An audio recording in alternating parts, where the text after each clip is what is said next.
오늘 말씀은 사무엘하 11장에서 다윗이 보내는 일들을 통해서, 그러니까 권력을 행사한 일을 통해서 간음하고 우리아를 살해한 일로 말미암아서 하나님께서 징계를 선포하시는 이 일입니다. 그런데 다만 하나님께서 이 알려진 이 죄가 이제 11장에서 잉태되었고, 그 일들을 알고 있는 사람들을 통해서 입에 입을 통해서 전파되는 일들이 일어났을 것입니다. 그래서 그런 일들이 일어나지 않았을지라도 하나님께서 이미 알고 계시는 그 죄로 말미암아서 징계를 선포하시는 장면입니다. 그러나 다만 징계를 선포하시는 것으로 끝나지 않고 다윗에게 기회를 주시는 것이기도 합니다. 회개할 기회를 주시는 것이죠. 사울에게도 마찬가지였습니다. 하나님께서는 죄에 대해서 청산하기를 원하십니다. 왜냐하면 죄는 우리 삶을 묶고, 그리고 성장하지 못하게 하고 변화하지 못하게 하고, 그로 말미암아서 삶이 이제 패망하도록 만드는 것이 죄악이기 때문에 그렇습니다. 하나님은 우리를 너무 사랑하셔서 우리가 죄에 머물러 있기를, 묶여 있기를 원하지 않으십니다. 그래서 나단을 통해서 폭로하시고, 그리고 회개할 기회를 주시는 그런 하나님을 오늘 우리는 본문 가운데 보게 됩니다. 또한 동시에 이렇게 하지 않으면 이 죄를 은폐하기만 하고, 그리고 덮기만 하는 인간의 둔감함을 우리는 또한 보게 되는 것을 알게 됩니다. 우리 11장에서 다윗이 범죄를 저질렀고요. 범죄를 저지르고 나서 이제 밧세바를 자기의 아내로 취하고, 그리고 아들을 낳게 되는까지 이르게 되니까 1년 가까이 다윗은 영적으로 둔감한 가운데 이 죄를 은폐하기에 급급했고, 이것을 회개하는 정확한 기회를 갖지는 않았습니다. 그래서 하나님께서 이 회개할 기회를 주시고, 그리고 새롭게 시작할 은혜를 주시며, 또한 그럼에도 불구하고 징계에 대해서 선포하시는 오늘 말씀을 보게 됩니다. 죄는 반드시 대가를 치르게 된다는 사실을 오늘 말씀을 통해서도 알 수 있게 되는 것이죠. 나단이 이제 이야기를 시작합니다. 한 성읍에 두 사람이 있다. 한 사람은 부자고 한 사람은 가난하다. 그렇게 얘기하면서 마치 법적인 분쟁을 제시하는 것처럼 비유적인 이야기를 그렇게 펼쳐갑니다. 그 때문에 이 법적인 분쟁을 제시하는 것처럼 여겨지기 때문에 5절과 6절에 이르러서 다윗은 마침내 이 일에 대한 선고를 내리는 일이 일어나는 거죠. 부한 사람은 양과 소가 힘이 많지만 가난한 사람은 아무것도 없고 암양 새끼 하나뿐이었습니다. 문제는 이 암양 새끼 하나를 딸처럼 귀하게 여겼다는 것이죠. 자식과 함께 자라게 하고, 같이 먹고 마시고 함께 눕고, 그에게는 그래서 딸처럼 되었다, 그렇게 얘기하는데, 부자에게 찾아온 한 손님을 대접하기 위해서 부자는 자기의 짐승을 잡기보다 가난한 사람의 양새끼를, 자식과 같은 양새끼를 빼앗아다가 잡아 대접했다라는 얘기를 하게 됩니다.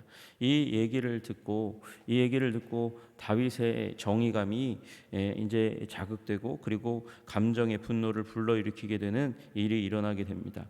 정확하게 똑같은 다윗의 케이스와 완전히 똑같은 것은 아니지만 거기에 불의가 있다는 것, 그리고 징계가 필요한 사안이라는 것을 나단은 이 이야기를 통해서 다윗에게 전달해 주었고, 다윗은 그 일로 말미암아서 자연스럽게 이 판결을 내게 됩니다. 여호와의 살아계심을 두고 맹세하노니 마땅히 죽을 자라. 이 사람은 사형에 해당한다고 그렇게 얘기합니다. 맹렬히 정죄하는 일이 일어나게 된 것이죠.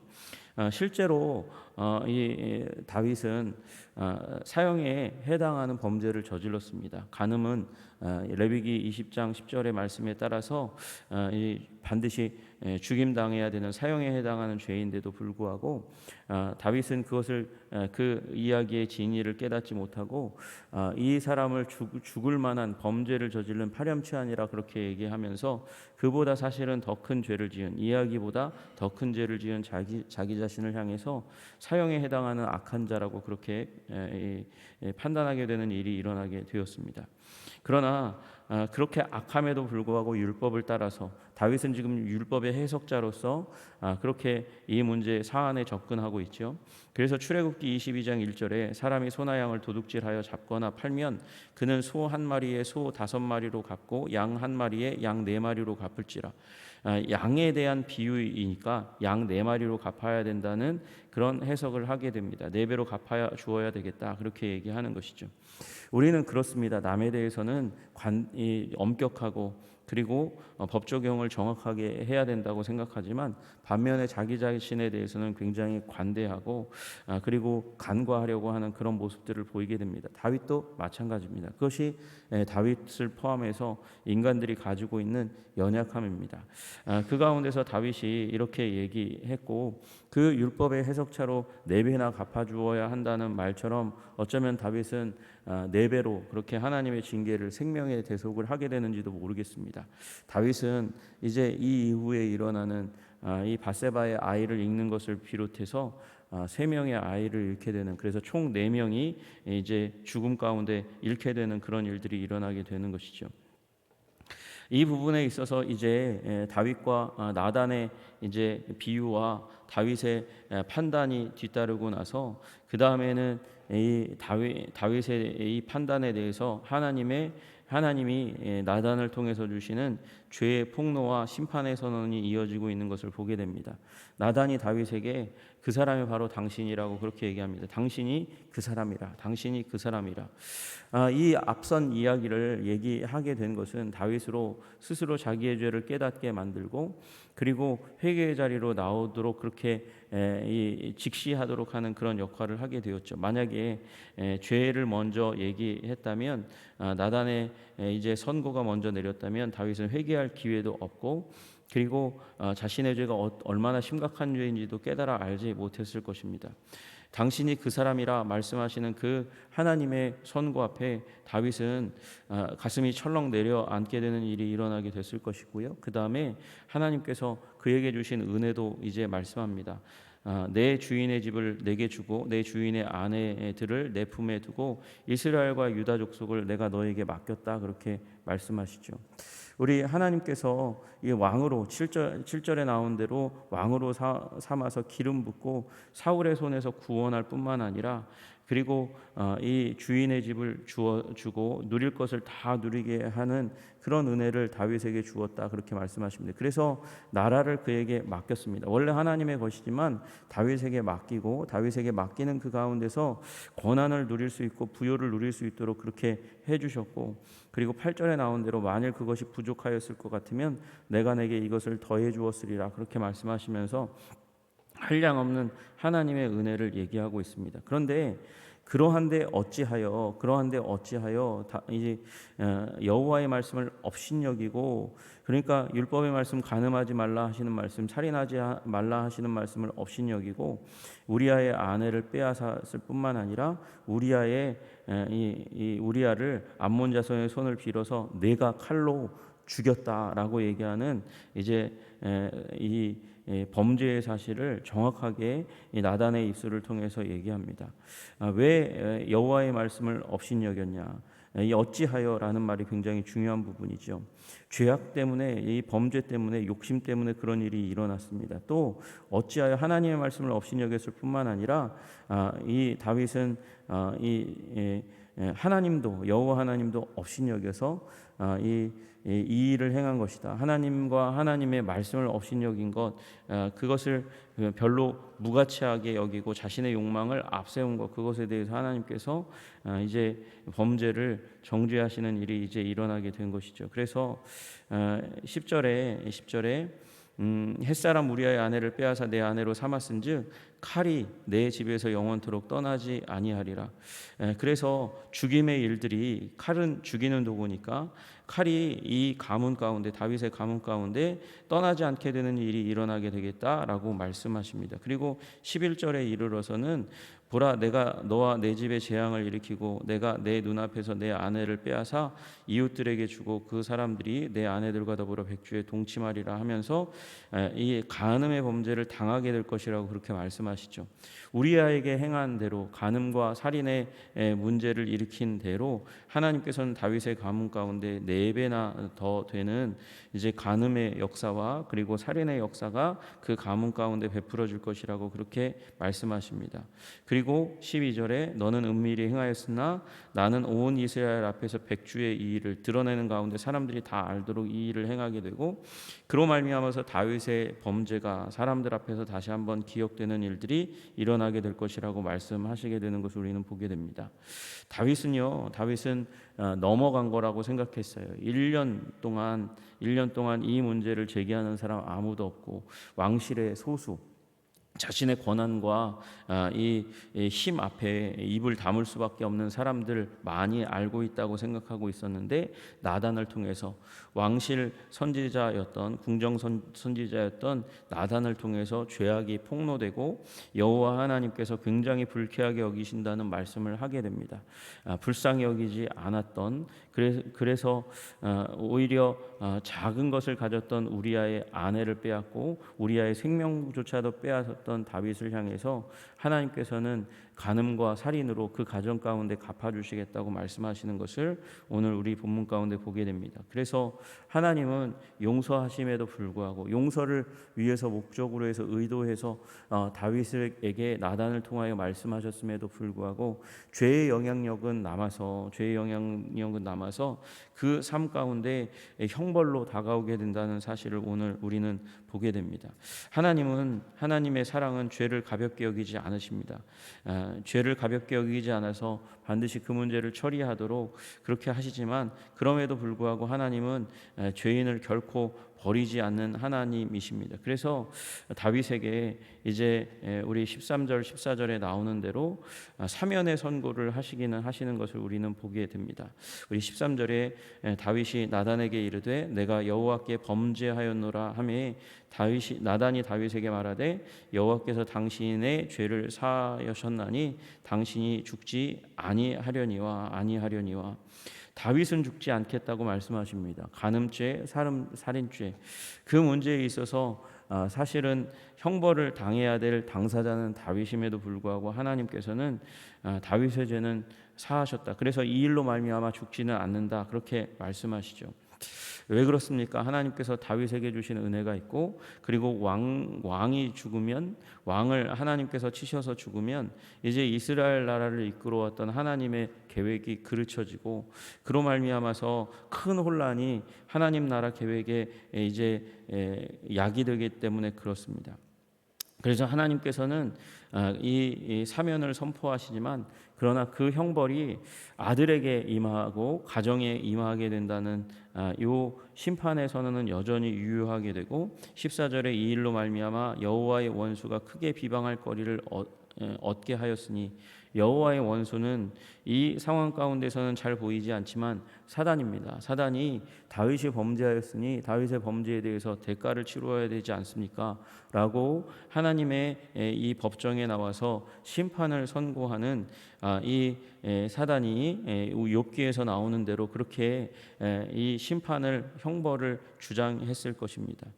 그래서 다윗의 죽음을 계속해서 주장했을 것인데, 이 부분으로 말미암아서 하나님께서는 다윗의 아이, 이 바세바를 통해서 낳은 아이는 반드시 죽으리라, 그렇게 이 다윗에게 미리 알려주는 일이 일어나게 되었고, 나단은 자기 자신이 하나님께서 주신 그 사명을 다 완수하고 난 다음에 자신의 집으로 돌아가는 일이 일어나게 되었습니다. 여러분, 이 오늘 말씀을 통해서 우리가 깨달아야 될 말씀 중에 하나는, 은폐한 것 같지만 죄악은 반드시 폭로될 수밖에 없고 나타날 수밖에 없고, 그 영향력으로 말미암아 징계를 받을 수밖에 없다는 사실을 우리는 반드시 깨달아야 합니다. 그래서 죄악이 커지기 전에 하나님 앞에서 스스로 나와 회개할 수 있는 저와 여러분이 되시기를 주님의 이름으로 축복합니다. 그 회개가 예수 그리스도 안에서 더욱더 유효하고 더욱더 아름답게 우리에게 펼쳐진다는 사실을 믿고, 예수 그리스도의 십자가, 그 십자가를 붙들고 회개의 자리 가운데 우리의 영혼을 정결하게 하기에 힘쓰시는 저와 여러분들 되시기를 주님의 이름으로 축복합니다. 우리 십자가가 보여주는 것은 무엇입니까? 십자가의 복음은 우리가 생각한 것보다 우리가 훨씬 더 죄인이라는 사실을 드러내는 것입니다. 예수 그리스도, 하나님의 아들, 독생자이신 예수 그리스도를 죽이게 할 만큼 죄악은 심각한 것입니다. 그러나 동시에 십자가는 우리가 생각하는 것보다 훨씬 더 사랑받는 존재임을 깨닫게 하는 하나님의 사랑의 증거 도구입니다.